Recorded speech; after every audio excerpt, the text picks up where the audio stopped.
चालू करूँ? प्रवेशम करिष्यामि गुरुदेव। नमस्कार प्रिय विद्यार्थियों, संस्कृत के ऑनलाइन क्लास में आपका हार्दिक स्वागत है।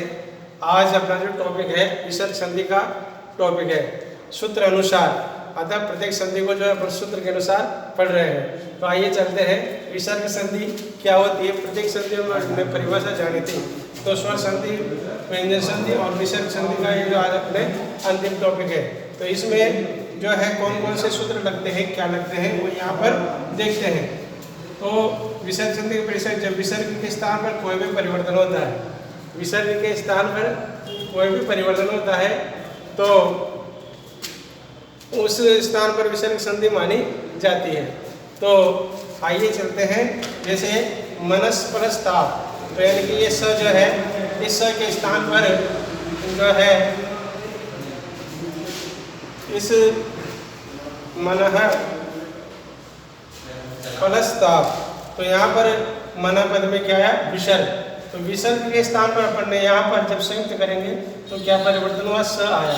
तो यानी कि मनः फलस्ताप को संयुक्त करेंगे तो मनस्ताप जो है शब्द बनता है।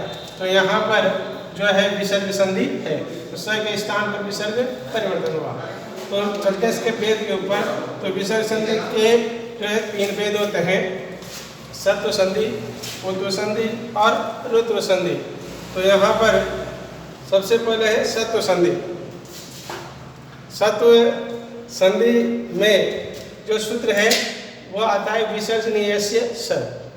अर्थात इसमें जो है और भी सूत्र आते हैं, तो इसके प्रथम सूत्र के विषय में यहाँ पर अपन चर्चा करते हैं। तो चलते हैं सत्व संधि, अर्थात विसर्जनीयस्य स।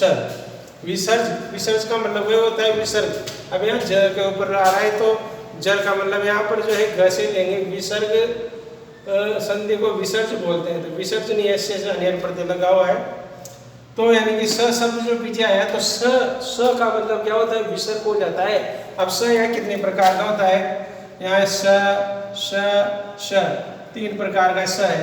तो इसी के आधार पर इसका नाम सत्व संधि पड़ा है। क्या बड़ा 3 तरह का श है, श।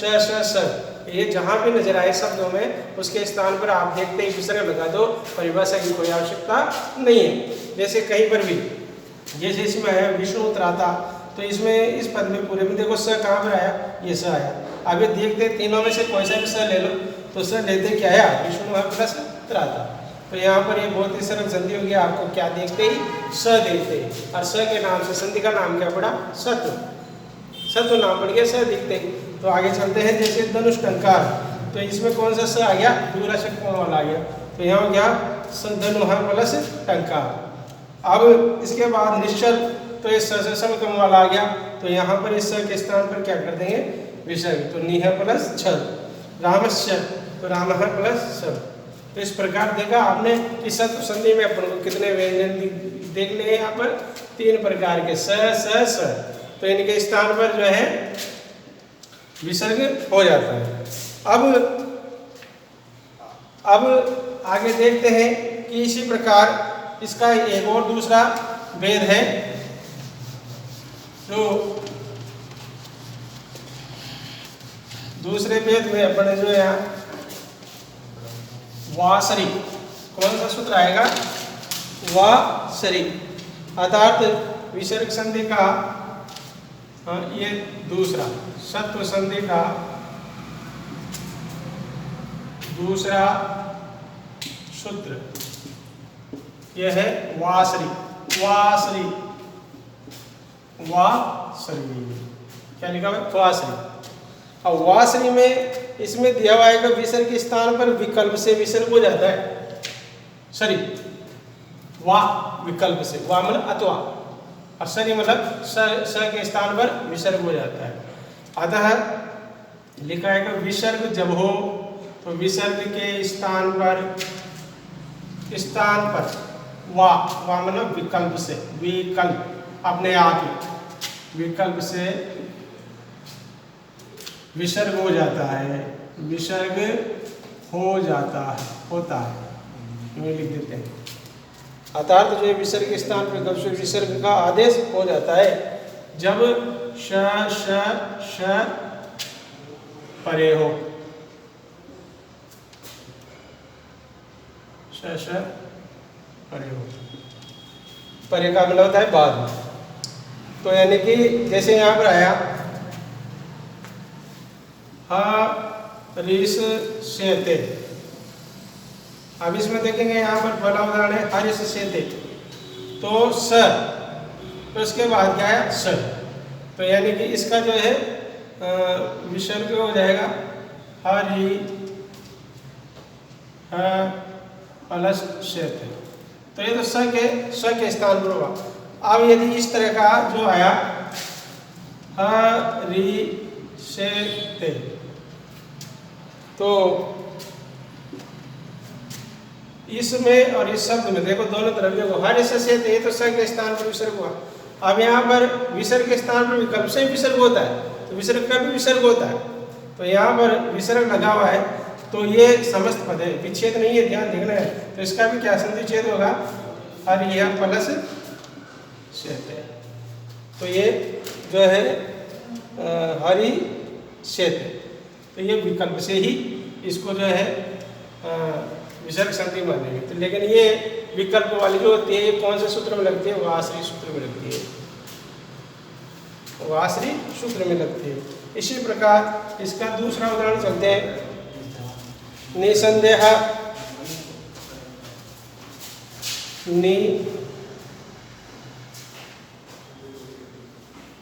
संदेह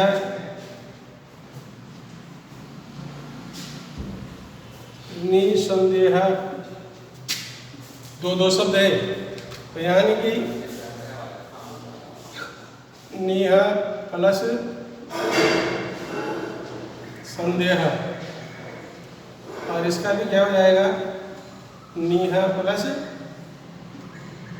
संदेह। और इसी प्रकार नरपषष्ठः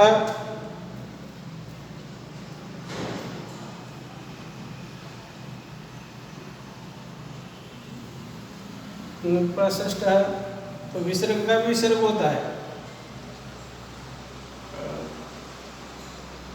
नृपः प्लस षष्ठः।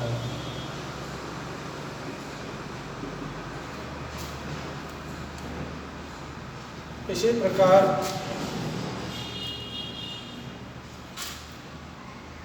निसंतान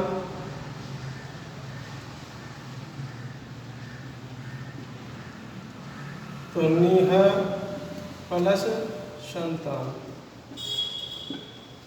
इस तरह से ये सत्व का संधि का दूसरा भाग है वासरी सूत्र से।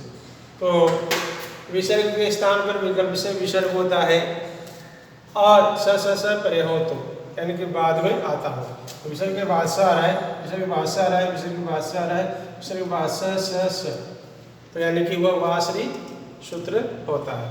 तो देखा है आपने आज विसर्ग संधि का कौन से सूत्र को पढ़ा, जो है सत्व संधि का दो सूत्र पढ़ा आपने। कौन कौन सा, एक तो विसर्जनीय स और दूसरा वासरी। तो विसर्जनीय स में तो तीनों प्रकार के स के उदाहरण आएंगे किसी भी प्रकार के, और विसर्ग के बाद कोई सा प्रकार का स आ जाए या वर्ग का पहला दूसरा वर्ण आ जाए स आ जाए, तो वहाँ पर विसर्ग संधि होती है।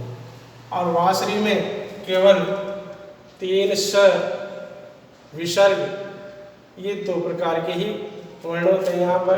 तो विसर्ग के स्थान पर श हो जाता है, तो ये विसर्ग के स्थान पर स हो रहा, और विसर्ग का विसर्ग भी हो जाता है। ये विसर्ग यहाँ पर स नहीं है, तो ये विसर्ग का विसर्ग भी हो रहा है, ये विसर्ग का विसर्ग भी हो रहा है, ये विसर्ग का विसर्ग भी हो रहा है। तो विसर्ग का विसर्ग होना ये विकल्प से माना जाता है, और विकल्प के अनुसार यहाँ पर सूत्र लगेगा अपने वासरी। तो आज मैं अपने इस वीडियो को यहीं पर रोकता हूँ और कल दूसरा वीडियो लेकर आऊँगा। तब तक के लिए धन्यवाद।